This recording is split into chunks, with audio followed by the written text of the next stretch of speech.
दोस्तों दुनिया में इस वक्त जो कुछ भी चल रहा है उससे बीच एक ऐसी अपडेट सामने आई है जिसने ग्लोबल जियोपॉलिटिक्स की नींव हिला दी है। ट्रंप एडमिनिस्ट्रेशन ने ईरान पर मैक्सिमम प्रेशर 2.0 लॉन्च करने का ऐलान कर दिया है और इस बार कहानी सिर्फ न्यूक्लियर प्रोग्राम तक सीमित नहीं है। इस बार सीधा टारगेट है पूरी ईरानियन इकोनॉमी को घुटनों पर लाना। और भारत एक बार फिर उसी मोड़ पर खड़ा है जहां हम पहले ही खड़े थे, लेकिन फर्क बस इतना है कि इस बार दांव कहीं ज्यादा बड़ा है। मोदी सरकार ने चाबहार पोर्ट में $500 मिलियन से ज्यादा का सीधा निवेश किया था। ईरान के साथ रुपया रियाल ट्रेड मैकेनिज्म खड़ा किया है। सेंट्रल एशिया को जोड़ने वाला international north south transport corridor तैयार किया था और अमेरिका का मैसेज एकदम साफ है, या ईरान या अमेरिका, दोनों नहीं। इन्वेस्टिगेशन में मैं आपको दिखाऊंगा कि ईरान और अमेरिका कि इस सीधी टक्कर में भारत कहां फंस चुका है, क्यों ये हालात भारत के लिए बेहद खतरनाक है और कैसे चाबहार पोर्ट जो भारत का सबसे बड़ा एसेट माना जाता था अब खुद रिस्क जोन में आ चुका है। सवाल ये भी है कि भारत की एनर्जी सिक्योरिटी पर इसका असर क्या पड़ेगा और क्या मोदी सरकार के पास अब भी कोई ऑप्शन बचा है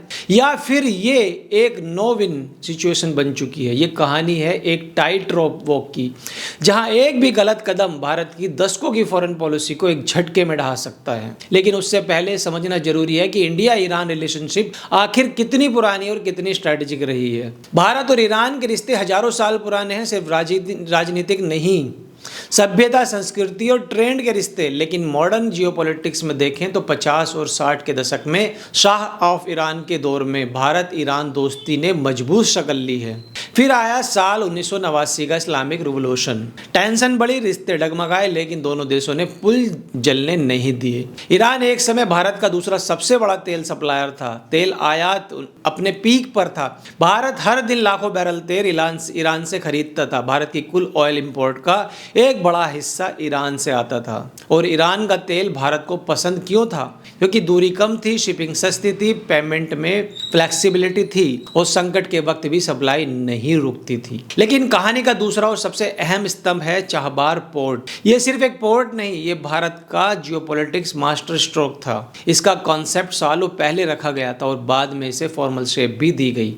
चाबहार की लोकेशन ही उसकी ताकत है। ईरान के साउथ कोस्ट पर मौजूद ये पोर्ट पाकिस्तान के ग्वादर पोर्ट से बस कुछ ही दूरी पर है। और ग्वादर को कौन बना रहा है? चीन। यानी एक तरफ ग्वादर, दूसरी तरफ चाबहार, एक चीन का एक भारत का। चाबहार भारत को ये मौका देता है कि वो अफगानिस्तान और सेंट्रल एशिया तक पाकिस्तान को बाईपास करके पहुंचे या नहीं। ये INSTC का अहम नोड है जो भारत को रूस और यूरोप से जोड़ता है। भारत ने इसे पहले सैकड़ों मिलियन डॉलर झोंक दिए। इंफ्रास्ट्रक्चर, टर्मिनल, सब कुछ। सरकारी आंकड़े खुद बताते हैं कि ये सिर्फ निवेश नहीं, ये एक लॉन्ग टर्म स्ट्रेटेजी दांव था। लेकिन फिर आया साल 2018, ट्रंप 1.0। अमेरिका ने न्यूक्लियर डील से हाथ खींच लिया और ईरान पर टूट पड़ा। तेल बंद करो, ट्रेड बंद करो, वरना स्ट्रेटेजी सेक्शन झेलो। भारत ने पहले विरोध किया और कहा हम यूनिलैटरल सैंक्शन नहीं मानते, हमारी एनर्जी सिक्योरिटी पहले है। लेकिन अमेरिका का दबाव बढ़ता गया, बैंकिंग सिस्टम की धमकी, तेल कंपनियों पर सैंक्शन की धमकी, वीजा और डिफेंस डील की तलवार, और फिर भारत झुक गया।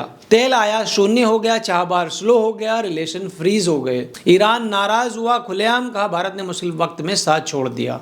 और फिर ईरान ने रुख किया चीन की तरफ। अरबों डॉलर की डील, लॉन्ग टर्म तेल समझौता, ग्वादर को और ताकत। भारत ने जो खाली जगह छोड़ी, चीन ने उसे भर दी। और अब कहानी फिर उसी मोड़ पर है। ट्रंप 2.0 आता है और इस बार ईरान के लिए कोई नरमी नहीं। मैक्सिमम प्रेशर 2.0, कोई छूट नहीं, कोई इंस्पेक्शन नहीं। जो ईरान से ट्रेड करेगा वो अमेरिका से बाहर। और यही भारत के लिए सबसे बड़ा खतरा है, क्योंकि आज भारत फिर से चाबहार चला रहा है, INSTC एक्टिव है, रुपया रियाल मैग्नीशियम चालू है और अमेरिका साफ कह चुका है सब कुछ स्क्रूटनी में जाएगा। तो सवाल यह है कि क्या भारत फिर झुकेगा या इस बार दांव पलटेगा? क्योंकि इस बार ये सिर्फ विदेश नीति नहीं, ये भारत की ग्लोबल पोजीशन की भी अग्नि परीक्षा है। दोस्तों आप इसको लेकर क्या सोचते हैं? आप हमें कमेंट करके बताइए। वीडियो को लाइक, चैनल को सब्सक्राइब करना ना भूलें। जय हिंद, जय भारत।